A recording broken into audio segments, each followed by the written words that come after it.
إن الحمد لله نحمده ونستعينه ونستغفره ونعوذ بالله من شرور أنفسنا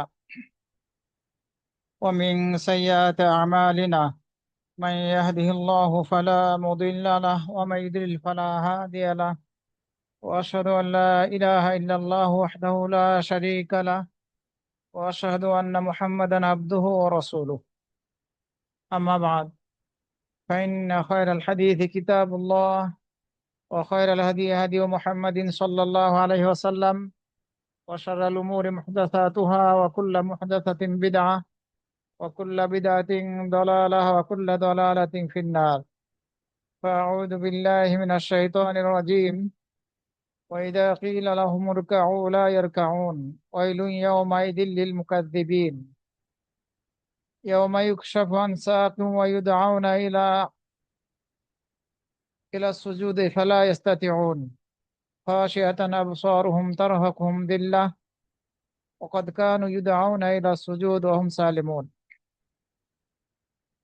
وجاء في حديث عن انس رضي الله عنه يقول: قال رسول الله صلى الله عليه وسلم: من كانت من كانت الآخرة همه جعل الله غناه في قلبه وجمع له شمله واتته الدنيا وهي راغمة. ومن كانت الدنيا همه جعل الله فقره بين عينيه وفرق عليه شمله ولم يأته من الدنيا إلا ما قدر له. وجاء في حديث عن انس بن مالك رضي الله عنه ايضا يقول: قال رسول الله صلى الله عليه وسلم: يتبع الميت ثلاثة فيرجع اثنان ويبقى معه واحد يتبعه أهله وماله وعمله فيرجع أهله وماله ويبقى عمله। رواه البخاري ومسلم। যাবতীয় প্রশংসা মহান রব্বুল আলামিনের জন্য। অতঃপর সালাত ও সালাম পাঠ করছি নবী মুহাম্মদ সাল্লাল্লাহু আলাইহি ওয়াসাল্লাম এবং তার সকল অনুসারীদের প্রতি। আল্লাহুম্মা সাল্লি আলাইহি ওয়া আলাইহিম ওয়া সাল্লিম আলাইহিম।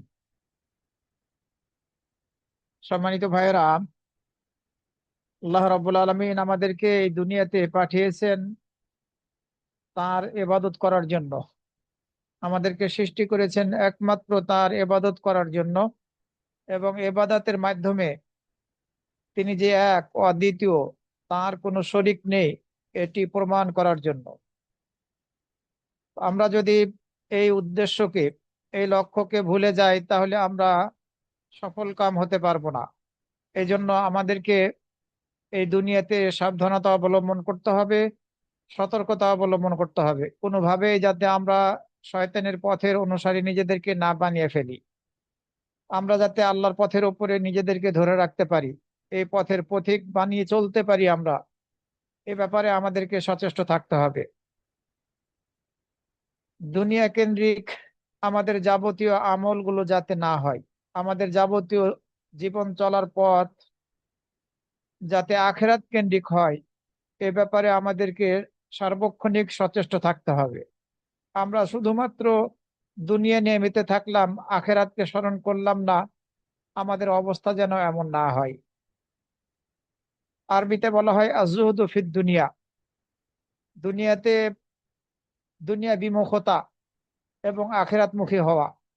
আমাদের আজকের আলোচনার বিষয়বস্তু হচ্ছে দুনিয়াকে, দুনিয়া থেকে আমাদেরকে বিমুখ থেকে আখেরাতমুখী হতে হবে। শুধু দুনিয়া নিয়েই আমরা ব্যস্ত হব না। দুনিয়ার প্রতি অনাসক্তি বা পার্থিব জীবনের মোহ ত্যাগ করা, এটি হচ্ছে জুহুদ। দুনিয়া বিমুখতার অর্থ বা জুহুদ শব্দের অর্থ হচ্ছে দুনিয়ার প্রতি অনাসক্তি বা পার্থিব জীবনের মোহ ত্যাগ করা। দুনিয়ার দুনিয়া ব্যবহার করব প্রয়োজন অনুযায়ী, কিন্তু হৃদয়ের ভালোবাসা থাকবে আল্লাহ ও আখেরাতের জন্য। এটাই হলো আজ-জুহুদ ফিদ দুনিয়া। আর এটি আমাদের পক্ষ থেকে হওয়া উচিত। জুহুদ হলো দুনিয়ার ভোগ বিলাস, সম্পদ ও খ্যাতির প্রতি অতিরিক্ত আসক্ত না হয়ে আল্লাহর সন্তুষ্টি ও আখেরাতকে প্রাধান্য দেওয়া। এটা হচ্ছে জুহুদ। দুনিয়া বিমুখতার অর্থ হচ্ছে এটি।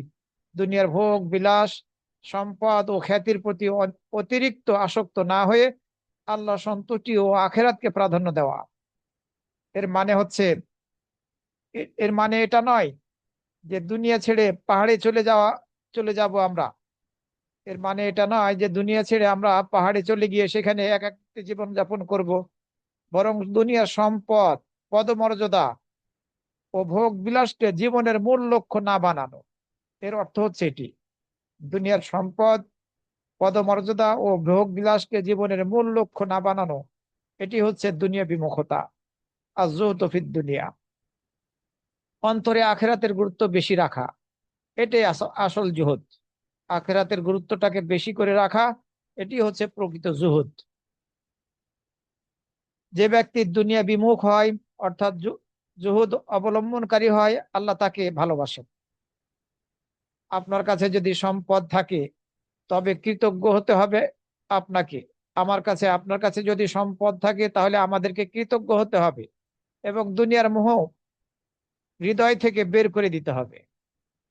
আর যদি অভাবগ্রস্ত হই আমরা, তবে ধৈর্য ধারণ করতে হবে। কারণ দুনিয়া তো আমাদের চেয়েও উত্তম মানুষের কাছ থেকেও সরিয়ে নেওয়া হয়েছে। এই দুনিয়া আমাদের চেয়ে, এমনকি সারা পৃথিবীতে যত মানুষ আছে, সবার চেয়ে উত্তম ব্যক্তি থেকে দুনিয়াকে সরিয়ে নেওয়া হয়েছে। সুতরাং এই দুনিয়া দুনিয়া আমরা যাতে না করি, আমরা আখেরাতকে প্রাধান্য দেই। আমাদের মুখ্য বিষয় যাতে হয় আখেরাত, এটিকে আমাদেরকে অগ্রাধিকার দিতে হবে। নবী সাল্লাল্লাহু আলাইহি সাল্লাম পৃথিবীর সর্বশ্রেষ্ঠ মানুষ, দুনিয়া এবং আখেরাতে সর্বশ্রেষ্ঠ ব্যক্তি, নবী এবং রাসূল হিসেবেও তিনি খেজুর গাছের পাতা দিয়ে তৈরি চাটাইয়ের উপরে শুয়ে থাকতেন। তার শরীরে দাগ পড়ে যেত, এই ছিল তার অবস্থা। আয়েশা রাদিয়াল্লাহু আনহা বলেছেন, তার ঘরে এই এক মুঠো জব ছাড়া আর কিছুই ছিল না। রাসূল সাল্লাল্লাহু আলাইহি ওয়াসাল্লাম যখন মৃত্যুবরণ করেন, তখন আয়েশা রাদিয়াল্লাহু আনহার ঘরে এক মুঠো জব ছাড়া আর কিছুই ছিল না। তিনি তা থেকেই আহার করতেন। এই ছিল অবস্থা আমাদের নবী সাল্লাল্লাহু আলাইহি সাল্লাম এবং তার পরিবারের। ওয়াকানা সিবিয়ানু ইযা দাখালু বুয়ুতা রাসূলিল্লাহ সাল্লাল্লাহু আলাইহি ওয়াসাল্লাম, যখন শিশুরা রাসূল সাল্লাল্লাহু আলাইহি ওয়াসাল্লামের ঘরগুলোতে প্রবেশ করত, তখন তাদের এই শিশুরা হাত দিয়ে ঘরের ছাদ ধরতে পারত, লাগাল পেয়ে নিত লাগাল পেয়ে নিত। শিশুরা হাত উঁচু করলে ছাদ ছুঁয়ে ফেলতে পারত। তিনি কোনো অট্টালিকায় বসবাস করতেন না, সাল্লাল্লাহু আলাইহি ওয়াসাল্লাম। ওমর ইবনে খাত্তাব রাদিয়াল্লাহু আনহু খুতবা দিতে উঠেছেন, তার একটি লুঙ্গি একটি লুঙ্গি পরিহিত অবস্থায় খুতবা দিতে উঠেছেন। 12টি পট্টি দেওয়া আছে এই লুঙ্গিতে। কি অবস্থা! আমরা কি ভেবে দেখেছি রাসূল সাল্লাল্লাহু আলাইহি সাল্লামের মৃত্যুর পরে, প্রথম খলিফার পরে যিনি দ্বিতীয় খলিফা ছিলেন, পৃথিবীকে যিনি শাসন করেছেন,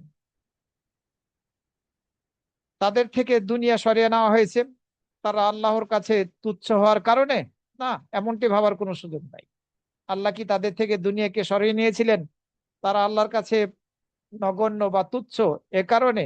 এমনটি নয়, বরং দুনিয়াই আল্লাহর কাছে তুচ্ছ। নিশ্চয় তার কাছে দুনিয়ার মূল্য একটি মশার পাখার সমানও নয়। আল্লাহ রাব্বুল আলামিনের নিকটে এই দুনিয়ার মূল্যটা একটি মশার পাখার সমানও নয়, যেটি হাদিসের মধ্যে বলা হয়েছে, লাউ কানাতিদ দুনিয়া তাআদিলু ইনদাল্লাহি জানাহা বাউদা মা সাক মা সাকা কাফিরান মিনহা শারবাতা মা। যদি এই দুনিয়াটা একটি মশার ডানার ডানার সমান হতো আল্লাহর নিকটে, তাহলে কোনো কাফেরকে এক ঢোক পানি পান করার সুযোগ দিতেন না আল্লাহ রাব্বুল আলামিন, পানি পান করাতেন না। কোনো মূল্য নেই দুনিয়ার। আবু সাইদ খুদরি রাদিয়াল্লাহু আনহু থেকে বর্ণিত হয়েছে, নবী সাল্লাল্লাহু আলাইহি ওয়াসাল্লাম বলেছেন, ইন্নাল্লাহা আযজা ওয়া জাল্লা লা ইয়াহমি আবদাহু দুনিয়া ওয়া হুয়া ইউহিব্বুহু কামা তাহমুনা মারিদাকুমুত তুআমা ওয়াশ শারাবা তাখাউফান লাহু আলাইহি, রাওয়াহুল হাকিম। নিশ্চয় আল্লাহ রাব্বুল আলামিন তার প্রিয় বান্দাকে দুনিয়া অতিরিক্ত ভোগ বিলাস থেকে রক্ষা করেন। এই দুনিয়াতে অতিরিক্ত ভোগ বিলাস থেকে রক্ষা করেন আল্লাহ রাব্বুল আলামিন, তার বান্দাকে রক্ষা করেন এই দুনিয়াকে যাতে তারা অতিরিক্ত ভোগ বিলাসের মধ্যে না কাটায়। এই দুনিয়াতে যাতে অতিরিক্ত ভোগ বিলাসের মধ্যে না কাটায়, এই না কাটানো থেকে আল্লাহ রাব্বুল আলামিন তার বান্দাকে রক্ষা করেন। অথচ কোন বান্দাকে রক্ষা করেন আল্লাহ রাব্বুল আলামিন? যে বান্দা, যে বান্দাকে ভালোবাসেন, যে বান্দাকে আল্লাহ রাব্বুল আলামিন ভালোবাসেন তাকে এই দুনিয়ার ভোগ বিলাসিতা থেকে রক্ষা করেন। যেমন তোমরা তোমাদের রোগীকে খাবার ও পানীয় থেকে বিরত রেখে থাকো তার ক্ষতির আশঙ্কায়। রাসূল সাল্লাল্লাহু আলাইহি ওয়াসাল্লাম উদাহরণ দিলেন যে আল্লাহ রাব্বুল আলামিন তার যে বান্দাকে ভালোবাসেন সে বান্দাকে দুনিয়ার ভোগ বিলাসিতা থেকে রক্ষা করেন, যেমনি ভাবে তোমরা তোমাদের রুগীকে খাবার এবং পানীয় থেকে বিরত রাখো, দাও না অথচ সেটা হালাল, তার ক্ষতির আশঙ্কায়। আমরা এগুলো ভালোই বুঝি। সম্মানিত ভাই ও বোনেরা, এই দুনিয়া যাতে আমাদের উদ্দেশ্য উদ্দেশ্য না হয়, আর এই জুহুদ দ্বারা, দুনিয়া বিমুখতার দ্বারা এটা উদ্দেশ্য নয় যে দুনিয়াকে আমরা সম্পূর্ণরূপে ত্যাগ করব, দুনিয়াকে আমরা সম্পূর্ণরূপে প্রত্যাখ্যান করব। এই জুহুদ দ্বারা সেটি সেটি বোঝানো হয়নি। কেননা আল্লাহ রাব্বুল আলামিন সুলাইমান এবং দাউদ আলাইহিস সালামকে ধন সম্পদের অধিকারী বানিয়েছিলেন, রাজত্ব দান করেছিলেন, বহু নারী তাদেরকে দান করেছিলেন। কিন্তু এত কিছু থাকার পরেও তারা, তাদের যুগে উভয়ই সবচেয়ে বেশি দুনিয়া বিমুখ ছিলেন। তারা আখিরাতকে প্রাধান্য দিয়েছিলেন, দুনিয়াকে প্রাধান্য দেননি। যা কিছু করেছিলেন, করতে সক্ষম হয়েছিলেন আল্লাহর পক্ষ থেকে, সবকিছুই সেটা আখিরাত মুখী ছিল। আমাদের নবী সাল্লাল্লাহু আলাইহি সাল্লাম সকল সৃষ্টির শ্রেষ্ঠ ব্যক্তি এবং তিনি সবচেয়ে বেশি দুনিয়া বিমুখ ছিলেন। আমরা একটু আগেই তার সম্পর্কে কিছু জেনেছি। তিনি, তার মৃত্যুর সময় 9 জন স্ত্রী ছিল। আল্লাহ রাব্বুল আলামিন তাকে এই সুযোগ দিয়েছিলেন, এটি তার খাস ব্যাপার ছিল। নবী রাসূলদেরকে আল্লাহ রাব্বুল আলামিন কিছু বিশেষত্ব দিয়েছিলেন, তার অন্তর্ভুক্ত। এরপরেও 9 জন স্ত্রী থাকা সত্ত্বেও তিনি সবচেয়ে বেশি দুনিয়া বিমুখ ছিলেন। আব্দুর রহমান ইবনে আওফ, জুবাইর ইবনুল আওয়াম, উসমান রাদিয়াল্লাহু আনহু, আরো অনেক সাহাবী, তারা ধনী হওয়া সত্ত্বেও দুনিয়া বিমুখ ছিলেন। তারা দুনিয়াকে প্রাধান্য দেন নাই, আখিরাতকে প্রাধান্য দিয়েছিলেন। যখন যে সময়ে যা কিছু প্রয়োজন পড়েছে, তারা তাদের সম্পদ দিয়ে রাসূল সাল্লাল্লাহু আলাইহি ওয়াসাল্লামের পাশে দাঁড়িয়েছিলেন, রাসূল সাল্লাল্লাহু আলাইহি ওয়াসাল্লামকে সহযোগিতা করেছেন। ইমাম আহমদ ইবনে হাম্বল রাহিমাহুল্লাহকে প্রশ্ন করা হয়েছিল, আয়াকুনুল ইনসানু যা মালিন ওয়া হুয়া জাহিদুন, একজন মানুষ সম্পদশালী হওয়া সত্ত্বেও সে কি দুনিয়া বিমুখ হতে পারে? সে কি আখিরাতকে প্রাধান্য দিতে পারে সম্পদশালী হওয়া সত্ত্বেও? তিনি উত্তরে বললেন, হ্যাঁ, হতে পারে। ইন কানা লা ইয়াফরাহু বিজিয়াদাতিহি ওয়া লা ইয়াহজানু বিনুকসানি, যদি এই ধনী ব্যক্তি সম্পদ বৃদ্ধি হওয়ার সময় আনন্দ ফুর্তিতে মেতে না ওঠে, আর যখন তার সম্পদ কমে যায় তখন সে চিন্তিত না হয়। যদি সম্পদ বৃদ্ধি হওয়াতে সে আনন্দ ফুর্তিতে মেতে ওঠে, দুনিয়াকে প্রাধান্য যদি না দেয়, আখেরাতকে প্রাধান্য দেয়, আর সম্পদ কমে যাওয়ার সময় সে যদি চিন্তিত না হয়, তাহলে এই ধনী ব্যক্তির দুনিয়া বিমুখ, সে আখেরাতকে প্রাধান্য দিতে সক্ষম হয়েছে। হাসান বাসরি রাহিমাহুল্লাহ উনি বলছেন, জুহুদ, দুনিয়া বিমুখতা মানে সম্পদ নষ্ট করা নয়। দুনিয়া বিমুখতার অর্থ এটা নয় যে আপনি আপনার সম্পদ নষ্ট করে ফেলবেন, আর হালাল জিনিসকে হারাম করে নেওয়াও এই জুহুদ নয়, দুনিয়া বিমুখতা নয়। হালাল কিন্তু আপনি সেটা হারাম করে ফেললেন নিজের উপরে, এটাও দুনিয়া বিমুখতা নয়। বরং জুহুদ হলো আল্লাহর হাতে যা আছে, অর্থাৎ আল্লাহ যে প্রতিদান আমাদেরকে দেবেন তার উপরে আপনাদের বা আপনার ভরসা ভরসা করা, নিজের হাতে যা আছে তার চেয়েও বেশি। বরং জুহুদ হলো আল্লাহর হাতে যা আছে তার উপরে আপনি ভরসা করবেন, আপনার নিজের হাতে যা আছে তার চেয়েও বেশি। এটা হচ্ছে জুহুদ। সুতরাং আমাদেরকে এই দুনিয়াতে দুনিয়াকে প্রাধান্য দিতে হবে না, আখেরাতকে প্রাধান্য দিতে হবে। দুনিয়াতে যা আমরা ভোগ করছি নিয়ামত হিসাবে, এটি আখেরাতের তুলনায় খুবই নগণ্য। আমাদের মাঝে এই মন মানসিকতা থাকতে হবে। আর যখন এই মন মানসিকতাকে আমরা ধারণ করব, তখন আমরা আখেরাতকে প্রাধান্য দেব। তিনি আরো বলছেন, আর তোমার অবস্থা যেন বিপদে যেমন থাকে, বিপদ না থাকলেও তেমনই থাকে। হাসান বাসরী রহমতুল্লাহ বলছেন, আর তোমার অবস্থা যেন বিপদে যেমন থাকে, বিপদ না থাকলেও তেমনই থাকে। অর্থাৎ উভয় অবস্থায় ধৈর্য ও স্থিরতা বজায় রাখতে পারো।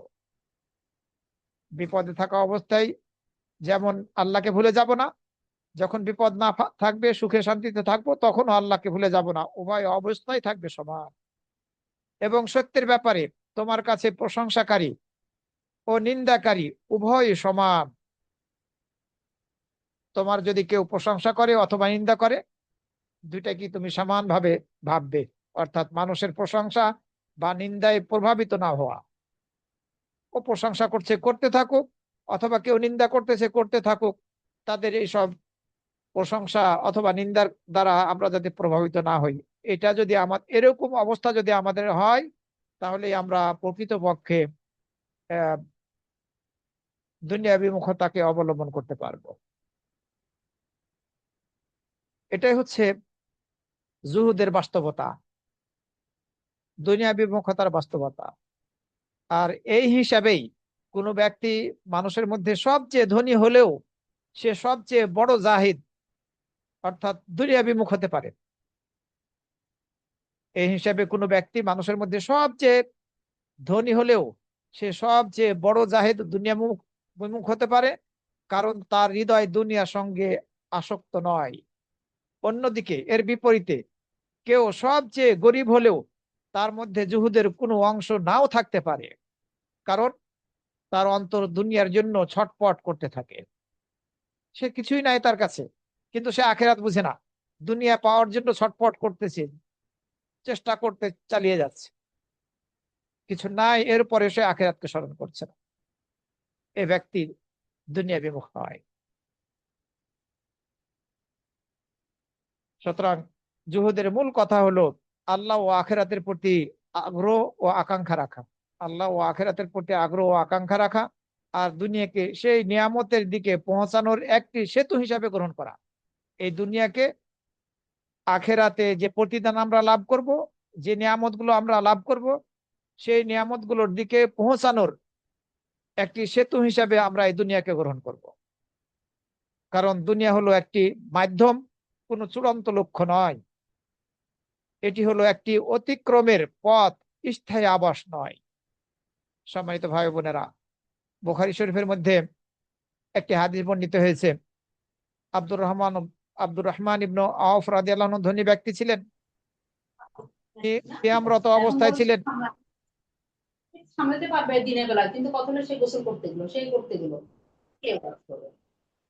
তখন এটা আমি সেজন্য দিনে চাইছি। এখন যে আরেকজন মহিলা আছে, এই মেয়েটারই মালেকা মানে এরা এই যে ভালো করে মালেকাকে, মালেকা বানু, মালেকা বানু, আপনি এই মহিলাকে আছে, এই যে মালেকা ঠিক বানুকে, নাই মেয়েটা।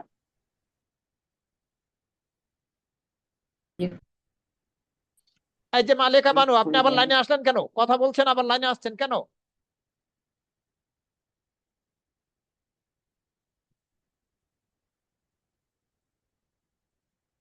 ইমাম বুখারী রহমতুল্লাহ আলাইহি তার সহিহ গ্রন্থের মধ্যে বর্ণনা করেছেন, আব্দুর রহমান ইবনে আওফ রাদিয়াল্লাহু আনহু উনি রোজা অবস্থায় ছিলেন। তো ইফতার করার পরে ওনার নিকটে যখন খাবার নিয়ে আসা হলো, তখন তিনি বললেন, কুতিলা মুসআব ইবনে উমাইর, মুসআব ইবনে উমাইর রাদিয়াল্লাহু আনহুকে হত্যা করা হয়েছে। তিনি উহুদের যুদ্ধে শহীদ হয়েছিলেন। তিনি আমার চেয়ে উত্তম ছিলেন। তাকে একটি চাদরে কাফন পরানো হয়েছিল, একটি চাদর ছিল তার শুধুমাত্র। যদি সেই চাদরটি দ্বারা তার মাথাকে ঢাকা হতো, তাহলে পরে তার পায়ের দিক ফাঁকা হয়ে যেত, খালি থাকতো। আর যদি তার আহ, দুই পাকে ঢাকা হচ্ছে, তো তার মাথা ফাঁকা হয়ে যাচ্ছে। এই ছিল তার অবস্থা। এরপরে তিনি বললেন, ওয়াকুতিলা হামজা, তো হামজা রাদিয়াল্লাহু আনহুকে হত্যা করা হয়েছিল, তিনি শহীদ হয়েছিলেন। তিনিও আমার চেয়ে বেশি উত্তম ছিলেন। সুম্মা বুসিতা লানা মিনাদ দুনিয়া মা বুসিতা। এরপরে আমাদেরকে আল্লাহ রাব্বুল আলামিনের পক্ষ থেকে যা নিয়ামত দেওয়ার তা দেওয়া হয়েছে, প্রশস্ততা দান করা হয়েছে এই দুনিয়ার জীবনে আমাদেরকে। আর আমরা ভয় করছি যে এই দুনিয়ার দুজনকে আমি সবাইকে হাত ধরে বসতে হবে না। আমার সাথে কি কাজ আছে বল, দুজন মানুষের? তুই খালাম্মার সাথে বল না, দুজন মানুষ। এই মহিলাকে একটু বের করে দেওয়া যায়, কোনো পথ আছে বের করে দেওয়ার?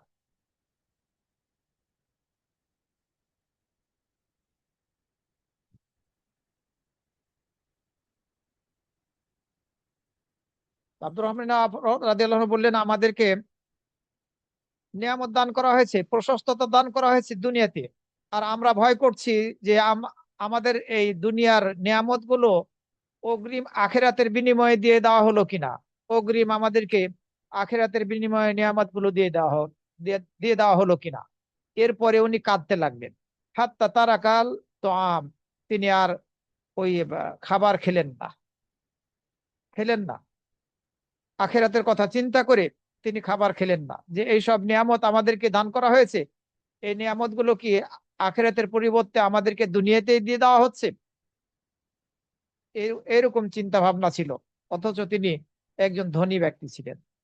খাব্বাব রাদিয়াল্লাহু আনহু থেকে বর্ণিত হয়েছে, তিনি বলেন, হাজারানা মা নবী সাল্লাল্লাহু আলাইহি সাল্লাম, আমরা নবী সাল্লাল্লাহু আলাইহি সাল্লামের সাথে হিজরত করেছিলাম। নালতামিসু ওয়াজহাল্লাহ, এর দ্বারা আল্লাহর সন্তুষ্টি কামনা করেছিলাম আমরা। আমাদের প্রতিদান আল্লাহর দরবারে নির্ধারিত হয়ে আছে। অতঃপর আমাদের মধ্যে অনেকে শহীদ হয়েছে, কিন্তু তারা তাদের বিনিময়ে কিছুই ভোগ করে যাননি, এই দুনিয়াতে কিছুই ভোগ করে যাওয়ার সুযোগ পাননি। তাদের এই একজন ছিলেন মুসআব ইবনে উমাইর রাদিয়াল্লাহু আনহু। আর আমাদের মধ্যে অনেকে এমনও আছেন যাদের প্রতিদানের ফল পরিপক্ক হয়েছে, আর তারা তা ভোগ করছেন। মুসআব ইবনে উমাইর রাদিয়াল্লাহু আনহু উহুদের দিন শহীদ হয়েছিলেন। আমরা তাকে কাফন দেওয়ার জন্য এমন একটি চাদর ব্যতীত আর কিছুই পেলাম না, যা দিয়ে তার মস্তক আবৃত করলে তার দু পা বাইরে থাকে, আর তার দু পা আবৃত করলে তার মস্তক বাইরে থাকে। তখন নবী সাল্লাল্লাহু আলাইহি সাল্লাম তার মস্তক আবৃত করতে বললেন, মাথা ঢাকতে বললেন, এবং তার দু পায়ের উপর ইজখির ঘাস দিয়ে দিতে বললেন, চাপিয়ে দিতে বললেন। অথচ এই মুসআব ইবনে উমাইর রাদিয়াল্লাহু আনহু ধনী ঘরের সন্তান ছিলেন। এমন ধরনের পোশাক পরিধান করতেন যে পোশাকগুলো অন্যরা পরার সুযোগ পেত না। এমন ধরনের উন্নত মানের সুগন্ধি ব্যবহার করতেন যেগুলো অন্যরা কল্পনাও করতে পারত না। তার অবস্থা ছিল মক্কা ইসলাম পূর্ব যুগে, যুবক ছেলে রাদিয়াল্লাহু আনহু ওয়া আনহুম। এই ছিল তাদের অবস্থা। তারা আখেরাতকে প্রাধান্য দিয়েছিলেন, দুনিয়াকে প্রাধান্য দেননি। আব্দুল্লাহ ইবনে মাসউদ রাদিয়াল্লাহু আনহু বলছেন, আদ-দুনিয়া দারু মান লা দারা লাহু, দুনিয়া হলো তারই ঘর যার আখেরাতে কোনো ঘর নেই।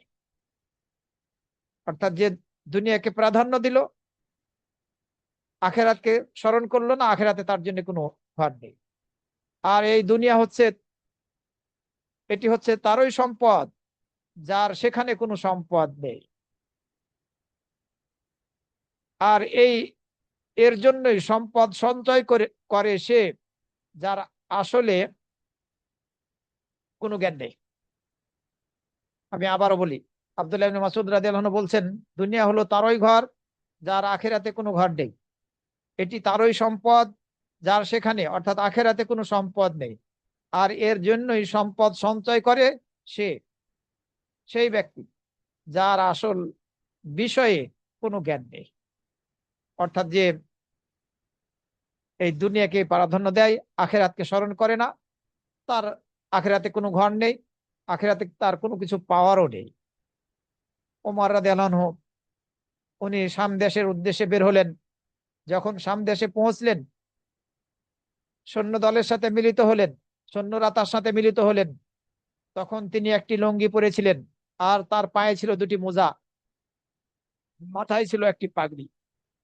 তিনি এই অবস্থায় তার বাহনের মাথা ধরে পানিযুক্ত পথ দিয়ে টেনে নিয়ে যাচ্ছিলেন।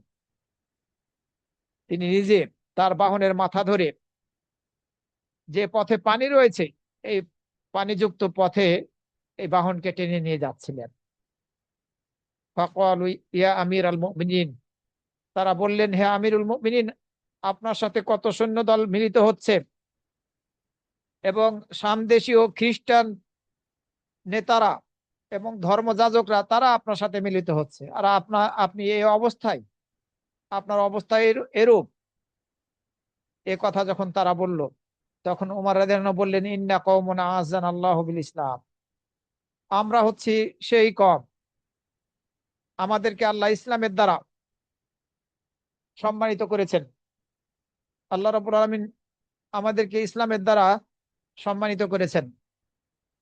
ফাইদাবতাগাইনা লিজ্জাতা বিগাইরিহি আদাল্লানাল্লাহ, যদি আমরা এই ইসলামকে বাদ দিয়ে অন্য কোনো কিছুর দ্বারা অন্য অন্য কোথাও এই সম্মান, মান সম্মান অনুসন্ধান করি, তাহলে আমাদেরকে আল্লাহ রাব্বুল আলামিন বেইজ্জত করবে। আমরা হচ্ছি সেই জাতি যাদেরকে আল্লাহ রাব্বুল আলামিন ইসলামের দ্বারা সম্মানিত করেছেন।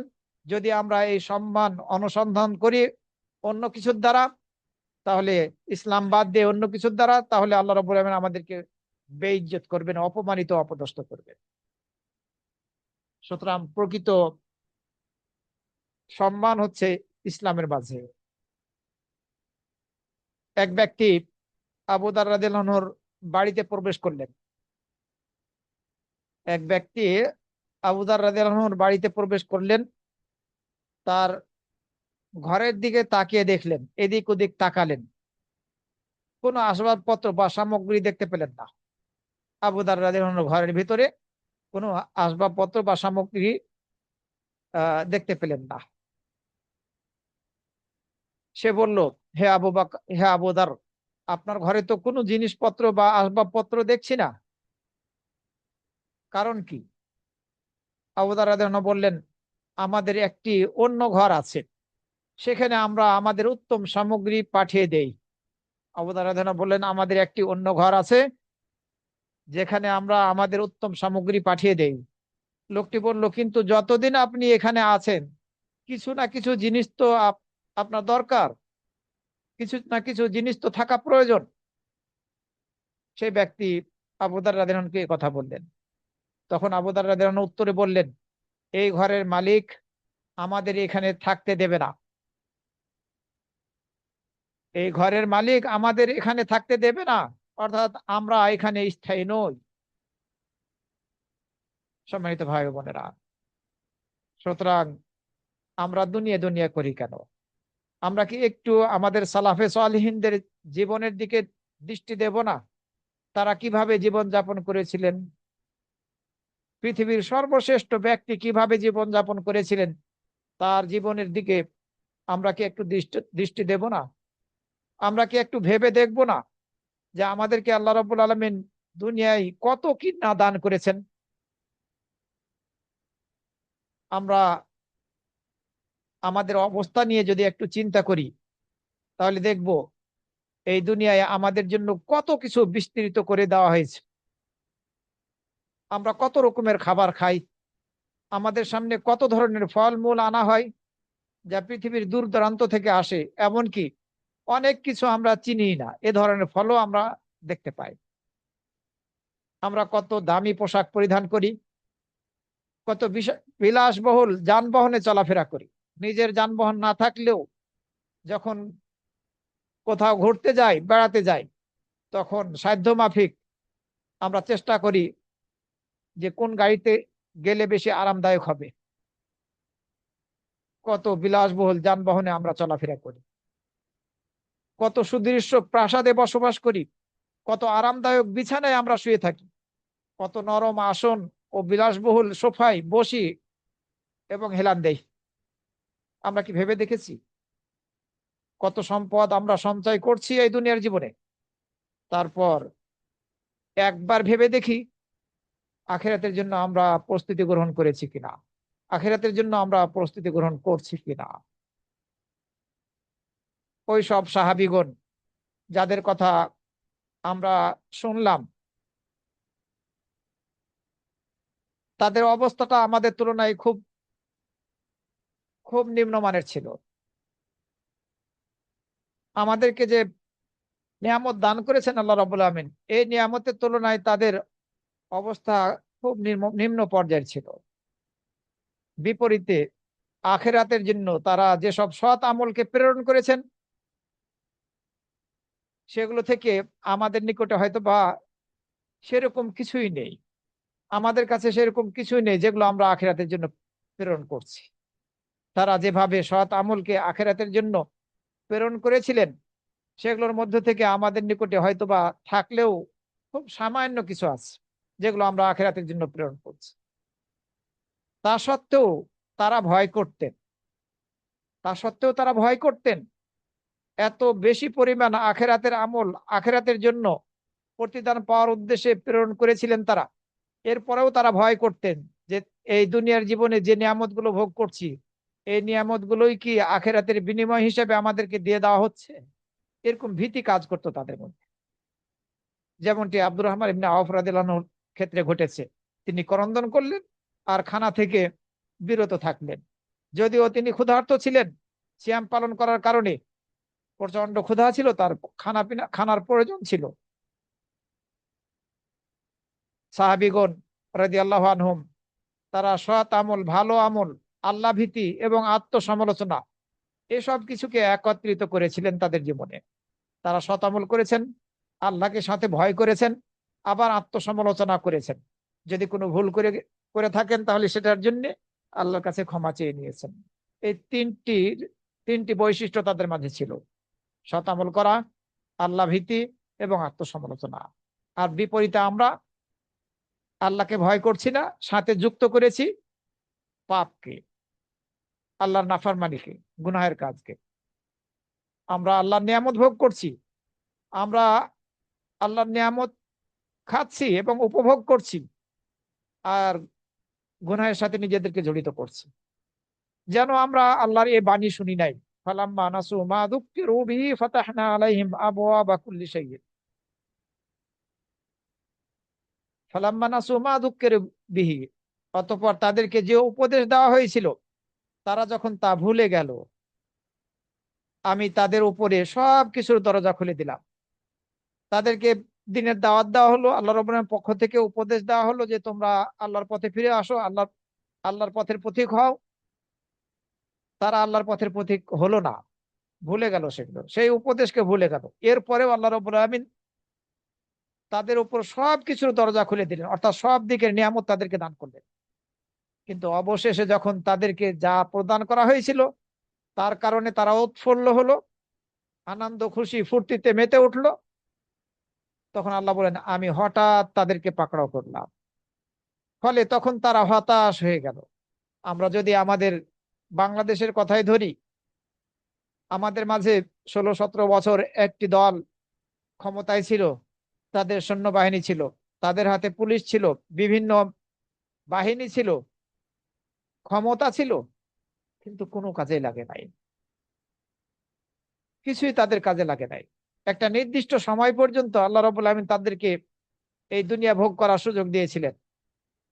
এরপরে হঠাৎ তাদেরকে পাকড়াও করেছেন নিরস্ত্র সাধারণ মানুষের দ্বারা, এই ছোট ছোট ছাত্রদের দ্বারা তারা বাংলাদেশ থেকে বিতাড়িত হয়েছে। এখনো যদি আমাদের দেশে ওই ধরনের মন মানসিকতার কোন শাসক আসে, তাহলে আল্লাহ হয়তোবা এদেরকে কিছুদিন সুযোগ দিতে পারেন, তারপরে তাদেরকেও আবার পাকড়াও করবেন ইনশাআল্লাহ। তো যখন আল্লাহ রাব্বুল আলামিন কোন সম্প্রদায়কে উপদেশ দেন, তারা যখন সেটা ভুলে যায়, তখন তাদের উপরে আল্লাহ রাব্বুল আলামিন নিয়ামতের দরজাগুলো খুলে দেন। এরপরে নিয়ামত ভোগ করার পর, পাওয়ার পরে যখন তারা খুশিতে মেতে উঠে, যা কিছু তাদেরকে দেওয়া হয়েছে এগুলো নিয়ে তারা যখন আমোদ ফুর্তিতে মেতে উঠে, তখন আল্লাহ রাব্বুল আলামিন বললেন আমি হঠাৎ করে তাদেরকে পাকড়াও করি। তখন তারা হতাশ হয়ে যায়, তখন তারা হতাশ হয়ে পড়ে। এই ছিল, এই হচ্ছে প্রকৃত ইতিহাস, যুগে যুগে দৃষ্টান্ত আছে। সম্মানিত ভাই বোনেরা, কত মানুষই না আমরা দেখছি তারা দুনিয়াকে পাওয়ার জন্য চেষ্টার পর প্রচেষ্টা চালাচ্ছে, আবার তাদের মাঝে এই ভীতি লক্ষ্য করা যাচ্ছে যে হয়তোবা তারা দুনিয়াকে হারিয়ে ফেলবে। প্রচন্ড ভাবে শ্রম দিচ্ছে তারা দুনিয়া পাওয়ার জন্য। আবার তাদের মাঝে এই ভীতিও কাজ করছে যে হয়তোবা তারা এই দুনিয়াকে হারিয়ে ফেলবে। কত মানুষকে না আমরা দেখতেছি তারা মসজিদগুলোতে উপস্থিত হচ্ছে না, মসজিদে উপস্থিত হলেও দেরি করে আসছে 5 ওয়াক্ত সালাত আদায় করতে। অথচ এই 5 ওয়াক্ত সালাত ইসলামের অন্যতম একটি স্তম্ভ। কত মানুষ রাস্তাঘাটে দোকানে ঘন্টার পর ঘন্টা বসে থাকছে দুনিয়া কামানোর জন্য, প্রচন্ড গরম হয়তো বা সহ্য করছে দুনিয়া পাওয়ার জন্য। কিন্তু আমরা কিছু সময়ের জন্য, কয়েক মিনিটের জন্য মসজিদে গিয়ে বসে একটু সালাত আদায় করব অথবা কোরআন তেলাওয়াত করব, এরকম লোক খুব বেশি দেখছি না। একটু ধৈর্য ধারণ করে মসজিদে গিয়ে সালাত আদায় করবে অথবা কোরআন তেলাওয়াত করবে, এরকম লোকের অভাব প্রচন্ড ভাবে। কত যুবকদেরকে, মুসলিম যুবকদেরকে আমরা দেখছি তারা ফুটবল খেলা অথবা ক্রিকেট খেলা এগুলোর জন্য লাইন ধরে দীর্ঘ সময় দাঁড়িয়ে হয়তোবা টিকিট ক্রয় করছে সেই স্টেডিয়ামে প্রবেশের জন্য। ঘন্টার পর ঘন্টা তারা দাঁড়িয়ে হয়তোবা খেলা দেখছে, সেই চোখটাকে এই খেলার মাঝে ডুবিয়ে রাখছে। কিন্তু বিপরীতে যখন সালাতের সময় হচ্ছে, মুয়াজ্জিন আজান দিচ্ছে, হাইয়া আলাস সালাহ হাইয়া আলাল ফালাহ, তোমরা সালাতের দিকে ধাবিত হও, কল্যাণের দিকে ধাবিত হও, এই ডাক যখন দিচ্ছে, তারা এই কল্যাণের ডাকে সাড়া দিচ্ছে না, মুখ ফিরিয়ে রাখছে। মুয়াজ্জিন তাদেরকে ডাকছে যেন জেলখানার দিকে অথবা শাস্তির দিকে। অবস্থাটা এরকমই। খেল তামাশায় মেতে থাকছে, খেল তামাশা দেখার জন্য দীর্ঘ লাইনে দাঁড়িয়ে টিকিট কাটছে, হয়তোবা দাঁড়িয়ে দাঁড়িয়ে খেলাধুলা দেখছে। কিন্তু আজান যখন দেওয়া হচ্ছে, মুয়াজ্জিনের ডাক, আজানের ডাকে সাড়া দিচ্ছে না, যেন মসজিদটা হয়ে হয়ে গেছে জেলখানা অথবা শাস্তির স্থান। নাউযুবিল্লাহি মিন যালিক। কিয়ামত দিবসে এইসব ব্যক্তিদের অবস্থা কেমন হবে আল্লাহ রাব্বুল আলামিন কিছুটা চিত্রায়িত করেছেন। ওয়াইদা কিলা লাহুম ইরকাউ লা ইয়ারকাউন, যখন তাদেরকে বলা হবে তোমরা রুকু করো, কিন্তু তারা রুকু করতে পারবে না। ওয়াইলু ইয়াউমাইদিন লিল মুকাদ্দিমিন, ধ্বংস হচ্ছে সেই দিন মিথ্যা প্রতিপন্নকারীদের জন্য। সূরা আল মুরসালাতের মধ্যে বলা হয়েছে রুকু করতে বলা হবে কিন্তু রুকু করতে সক্ষম হবে না। ধ্বংস হচ্ছে সেই দিন কিয়ামত দিবসে যারা মিথ্যুক তাদের জন্য, মিথ্যা প্রতিপন্নকারীদের জন্য। যেদিন পায়ের গোছা উন্মোচন করা হবে, এটি সূরা মুরসালাতের মধ্যে বলা হয়েছে। আর সূরা আল কালামের মধ্যে বলা হচ্ছে 42 এবং 43 নম্বর আয়াতের মধ্যে, ইয়াউমা ইউকশাফু আন সাকিন ওয়া ইউদআউনা ইলা সুজুদ ফালা ইস্তাতিউন, যেদিন পায়ের গোছা উন্মোচন করা হবে, তাদেরকে ডাক দেওয়া হবে সিজদা করার জন্য। ফালা ইস্তাতিউন, তারা সিজদা করতে সক্ষম হবে না। কারণ দুনিয়াতে তো সিজদা করেনি, ওখানে সিজদা করবে কিভাবে, কিভাবে সক্ষম হবে? তাদের দৃষ্টিসমূহ অবনত অবস্থায় থাকবে, অপমান তাদেরকে আচ্ছন্ন করবে। অথচ তাদেরকে তো নিরাপদ অবস্থায় সিজদা করার জন্য আহ্বান করা হতো দুনিয়াতে। তখন আখেরাতের দিনে এই বিচার দিবসে সেদিন তো তখন তো বিপদের সময়, কিন্তু দুনিয়াতে যখন নিরাপদে ছিল তখন তাদেরকে সিজদার জন্য ডাক দেওয়া হয়েছিল, তারা সেই ডাকে সাড়া দেয়, তখন তারা সিজদা করে। আমরা যাতে এই দলভুক্ত না হই, আমাদের ছেলে মেয়েরা যাতে এই দলভুক্ত না হয়, এ ব্যাপারে আমাদেরকে সচেষ্ট থাকতে হবে। বহু মানুষ বর্তমানে দুনিয়া কামানোর জন্য অনেক অনেক কষ্ট করছে, অনেক কষ্ট সহ্য করছে, কিন্তু আল্লাহর আনুগত্য করার ক্ষেত্রে সামান্য কষ্ট করার সময় ধৈর্য ধারণ করছে না। অনেক কষ্ট করে দুনিয়া কামাচ্ছে তখন ধৈর্য ধারণ করছে, কিন্তু আল্লাহর আনুগত্য করার ক্ষেত্রে সামান্য সময়ের জন্য ধৈর্য ধারণ করছে না। বহু মানুষ দুনিয়ার কোনো কিছুর যখন ঘাটতি সৃষ্টি হচ্ছে, তার দুনিয়া কামানোর ক্ষেত্রে কোনো কিছুর ঘাটতি সৃষ্টি হচ্ছে, তখন রাগান্বিত হচ্ছে, কিন্তু তার দিনের ক্ষেত্রে কোনো যদি ঘাটতি সৃষ্টি হয় তার মধ্যে কোনো অনুভূতি থাকে না, রাগান্বিত দূরের কথা।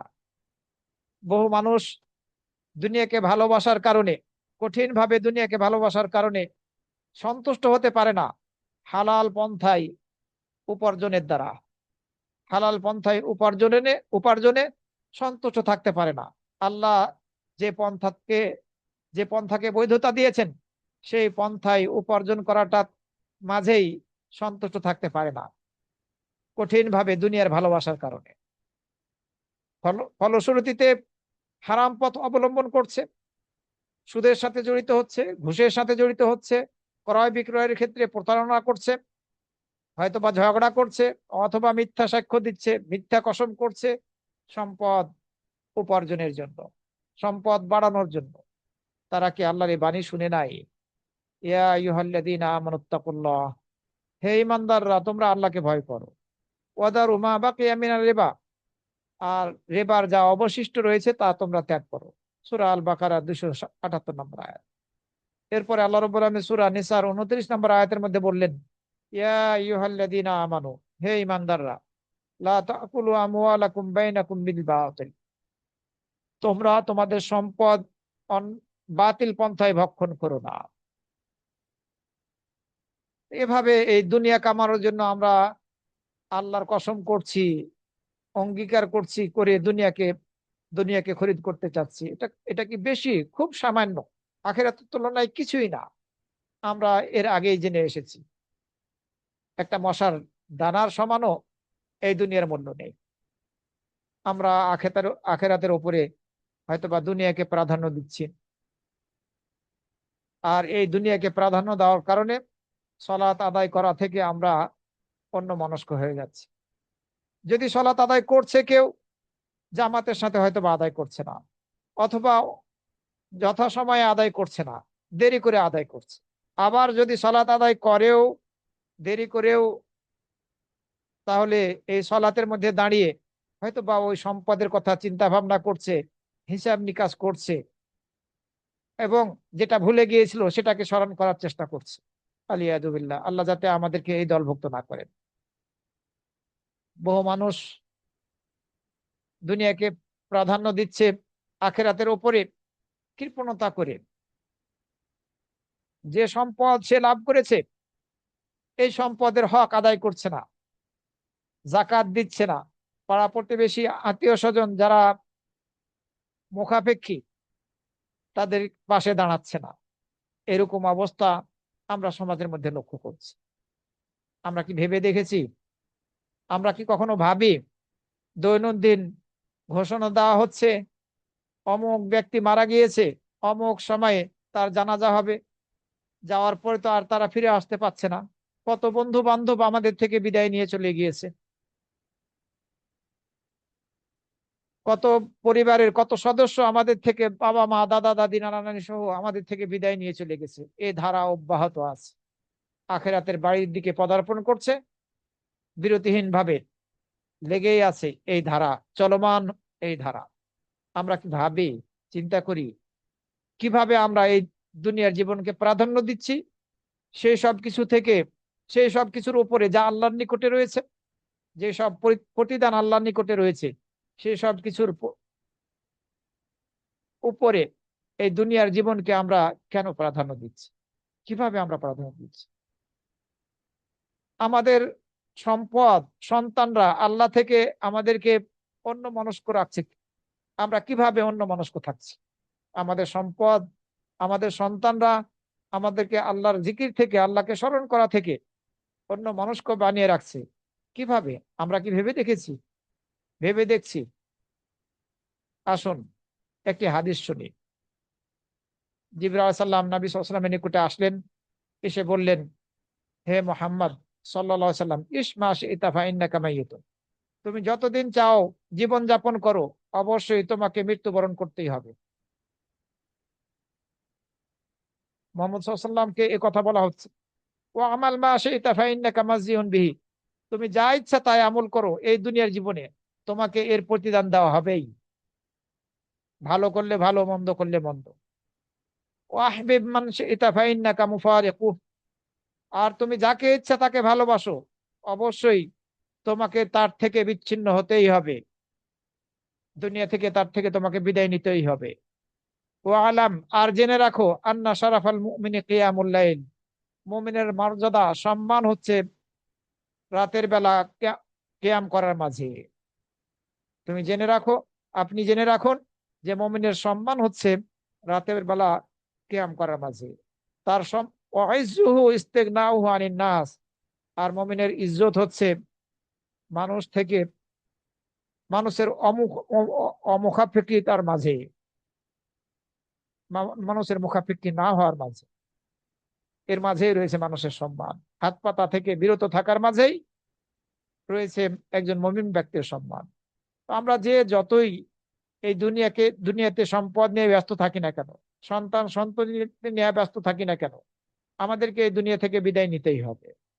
যেমনি ভাবে সকল নবীগণ বিদায় নিয়েছেন, রসুলগণ বিদায় নিয়েছেন, আমাদের পিতৃ, আমাদের অতীত জীবনের, আমাদের আত্মীয় স্বজন, বাপ দাদা সহকারে, দাদা দাদি নানা নানি এবং তাদের উপরে যারা ছিলেন, দাদার দাদা নানিরা, দাদিরা সব মারা গিয়েছেন, বিদায় নিয়েছেন আমাদের থেকে। একটু ভাবা উচিত আমাদের। সম্মানিত ভাই বোনেরা, যতদিনই আপনি বেঁচে থাকুন না কেন, যত সম্পদই আপনি জমা করুন না কেন, আপনাকে মৃত্যুর পথিক হতেই হবে। এবং আপনার আমার হাতে যা আছে এটা বিলীন হবেই। কিছু কিছুই যাবে না আমাদের আমল ছাড়া। এই দুনিয়া থেকে সেভাবেই আমাদেরকে বিদায় নিতে হবে যেভাবে আমরা মায়ের পেট থেকে বের হয়ে এসেছিলাম। একাকিত্ব জীবন, যেমনি ভাবে একাকী এসেছিলাম, আবার একাকী বিদায় নিতে হবে। আমাদের সঙ্গী হবে আমাদের আমল। সেটি ভালো হতে পারে, আবার মন্দ হতে পারে। আল্লাহ রাব্বুল আলামিন বলছেন সূরা আল আনআমের 94 নম্বর আয়াতের মধ্যে, ওয়ালাকাদ জিতুমুনা ফুরাদা কামা খালাকনাকুম আউওয়ালা মাররা। আর নিশ্চয় নিশ্চয় তোমরা এসেছো আমার কাছে একা একা, যেরূপ সৃষ্টি করেছি আমি তোমাদেরকে প্রথমবার। কিয়ামত দিবসে আমরা একাকী উঠবো, যেমনি ভাবে আমাদেরকে একাকী সৃষ্টি করেছিলেন আল্লাহ রাব্বুল আলামিন। ওয়াতারাকতুম মা খাওয়ালনাকুম ওয়ারা যুহুরিকুম। আর তোমরা ছেড়ে এসেছো সেই সব কিছু যা তোমাদেরকে আমি দিয়েছিলাম তোমাদের পিঠের পিছনে। তোমরা ছেড়ে এসেছো সেই সব কিছু যেগুলো আমি তোমাদেরকে দিয়েছিলাম। তোমরা ছেড়ে এসেছো কোথায়? তোমাদের পিঠের পিছনে, এই দুনিয়াতে। সুতরাং আমাদের সঙ্গী হবে শুধু আমল, অন্য কিছু নয়। যা খুব স্পষ্ট ভাবে বুখারী এবং মুসলিম শরীফের হাদিসের মধ্যে রাসূল সাল্লাল্লাহু আলাইহি ওয়াসাল্লাম বলেছেন। আনাস রাদিয়াল্লাহু আনহু থেকে বর্ণিত হয়েছে, রাসূল সাল্লাল্লাহু আলাইহি ওয়াসাল্লাম বলছেন, ইয়াতবাউল মাইয়িতা সালাসাতুন। মৃত ব্যক্তির মৃত ব্যক্তিকে অনুসরণ করবে তিনটা জিনিস। ফায়ার জিসনান, দুটি ফিরে আসবে। তার সাথে থাকবে একটি, ইয়াতবাউহু আহলুহু ওয়া মালুহু। তার সঙ্গী হবে, তার তার অনুসরণ করবে তার পরিবার এবং তার সম্পদ। ওয়া আমালুহু, এবং তার আমল। পরিবার এবং তার সম্পদ অর্থাৎ সন্তানরা, এরা ফিরে আসবে। যারা সম্পদ ভোগ করবে, এই ব্যক্তির, মৃত ব্যক্তির সম্পদ যারা ভোগ করবে এরা সম্পদ, পরিবার এবং এরা ফিরে আসবে। ওয়ায়াবকা আমালুহু, তার আমল তার সাথে রয়ে যাবে। ভালো হলে ভালো, আর যদি ভালো না হয়, মন্দ হয় আমল, তাহলে মন্দ প্রতিদান। ভালো আমল হলে জান্নাত বিনিময় হিসেবে, আর মন্দ হলে জাহান্নাম। আর এই কারণেই আমরা যদি লক্ষ্য করি তাহলে দেখব নবী রাসূলগণ মানুষের মধ্য থেকে সবচেয়ে বেশি দুনিয়া বিমুখ ছিলেন। তারা আমাদের জন্য উত্তম আদর্শ। তারা দুনিয়াকে প্রাধান্য দেননি, তারা ছিলেন আখিরাতমুখী। আল্লাহ রাব্বুল আলামিন সূরা আল আনআমের 90 নম্বর আয়াতের মধ্যে বলছেন, উলাইকাল্লাযীনা হাদাহুমুল্লাহ। ওরা তো হচ্ছে তারাই যাদেরকে আল্লাহ রাব্বুল আলামিন সঠিক পথ প্রদর্শন করেছিলেন, দেখিয়েছিলেন। ফাবিহুদাহু মুক্তাদি। সুতরাং তোমরা তাদের পথের অনুসারী হও। সম্মানিত ভাই ও বোনেরা, পৃথিবীর সর্বশ্রেষ্ঠ ব্যক্তির জীবনের দিকে যদি আমরা লক্ষ্য করি, তাহলে আমরা জানব তিনি কিভাবে জীবন যাপন করতেন। তিনি তার তাল কাপড়ে পট্টি লাগাতেন, জুতা সিলি করতেন, ছাগলের দুধ দহন করতেন। এগুলো হাদিসের মধ্যে বর্ণিত হয়েছে। কাপড়ে পট্টি লাগিয়ে পড়তেন, জুতা সিলি করতেন, মেরামত করতেন, নিজে দুধ দহন করতেন। ওমা সাবিয়া মিন খুবজি শাইর ইয়াউমাইন মুতাতাবিআইন হাত্তা কুবিদা। জবের রুটি পরপর 2 দিন তৃপ্তি ভরে খেয়েছেন মৃত্যু পর্যন্ত, এমনটি হয়। জবের রুটি 2 দিন পর পর লাগাতার 2 দিন খেয়েছেন মৃত্যু পর্যন্ত, এরকম রাসূলের জীবনে কোনোদিন কাটে নাই।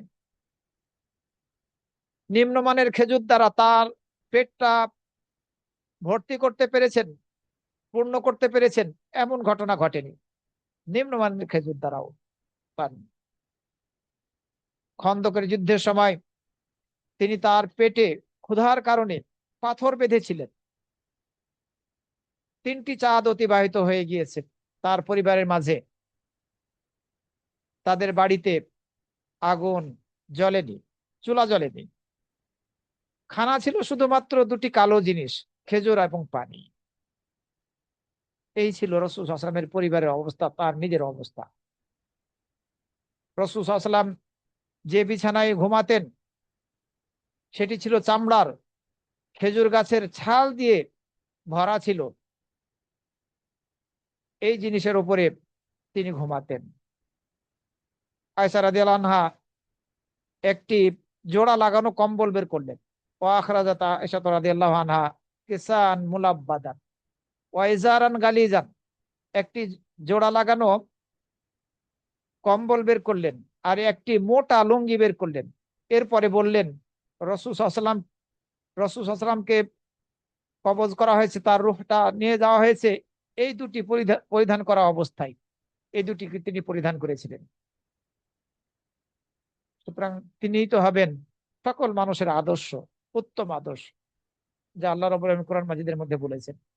তার জীবনের প্রত্যেকটা ক্ষেত্র আমাদের জন্য উত্তম আদর্শ।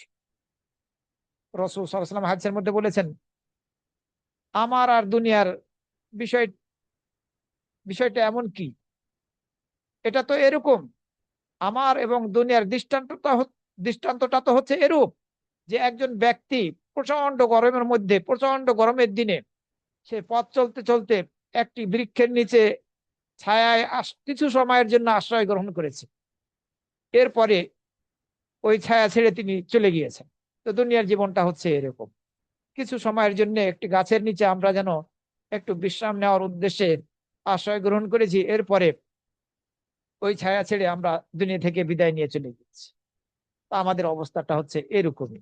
রাসূল সাল্লাল্লাহু আলাইহি ওয়াসাল্লাম নিজের জীবনকে এভাবে দৃষ্টান্ত দিয়ে বুঝাইয়েছেন। আনাস রাদিয়াল্লাহু আনহু থেকে বর্ণিত হয়েছে, সর্বশেষ হাদিস আজকের আলোচনার। আনাস রাদিয়াল্লাহু আনহু বলছেন, রাসূল সাল্লাল্লাহু আলাইহি ওয়াসাল্লাম বলেছেন, মান কানাতিল আখিরাতু হাম্মাহু জাআলাল্লাহু ইনাহু ফি কলবিহি। যে ব্যক্তির একমাত্র চিন্তার বিষয় হবে পরকাল, যে ব্যক্তির একমাত্র চিন্তার বিষয় হবে পরকাল, আল্লাহ সেই ব্যক্তির অন্তরকে অভাব মুক্ত করে দিবেন আর তার যাবতীয় বিচ্ছিন্ন কাজ একত্রিত করে সুসংহত করে দেবেন। তখন তার নিকট দুনিয়াটা নগণ্য হয়ে দেখা দিবে।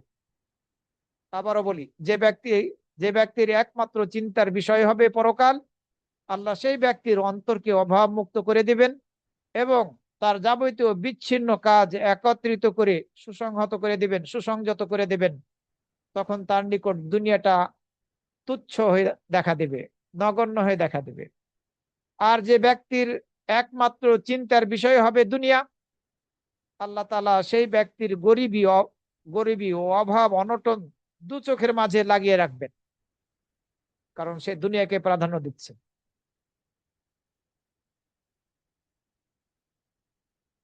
এবং তার কাজগুলো এলোমেলো ও ছিন্ন ভিন্ন করে দিবেন।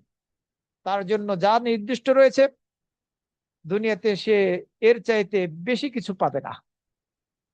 সুতরাং আমাদেরকে আখিরাতমুখী হতে হবে, দুনিয়াকে প্রাধান্য দিলে চলবে না।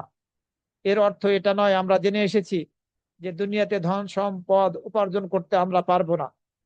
না, আমরা ধন সম্পদ উপার্জন করতে পারবো, তবে অবশ্যই এর যেসব নীতিমালা আছে সেগুলোকে সামনে রেখে হালা হালাল পন্থায় আমরা উপার্জন করব, হারাম পন্থা অবলম্বন করব না। হালাল হালালের ক্ষেত্রে ব্যবহার করব, হারামের ক্ষেত্রে আমাদের সম্পদকে ব্যবহার করব না। আমরা আল্লাহর নির্দেশগুলো নির্দেশগুলো মেনে চলবো, নিষেধগুলোকে হারামগুলোকে আমরা বর্জন করে চলবো। আল্লাহর আনুগত্য করব, কখনো তার নাফরমানি করব না। আমরা তাকে সর্বদা স্মরণ করব, তাকে কখনো ভুলে যাব না। আমরা তার কৃতজ্ঞতা প্রকাশ করব, সর্বদা কৃতজ্ঞতা প্রকাশ করব, কখনো আমরা অকৃতজ্ঞ হব না। যদি এই বৈশিষ্ট্যগুলো আমরা ধারণ করতে পারি, তাহলে ইনশাআল্লাহ আখিরাতে আমরা নাজাত পেতে পারবো। আল্লাহ রাব্বুল আলামিন আমাদের সবাইকে দুনিয়া বিমুখ হয়ে আখিরাতমুখী কর্ম করার তৌফিক দান করুন। দুনিয়াকে যাতে আমরা প্রাধান্য না দেই, আমরা আখিরাতকে যাতে প্রাধান্য দিতে পারি, এই তৌফিক দান করুন। আকুলু কাওলি হাদা ওয়া আস্তাগফিরুল্লাহ লি ওয়া লাকুম ওয়া লিসাইরিল মুসলিমিন।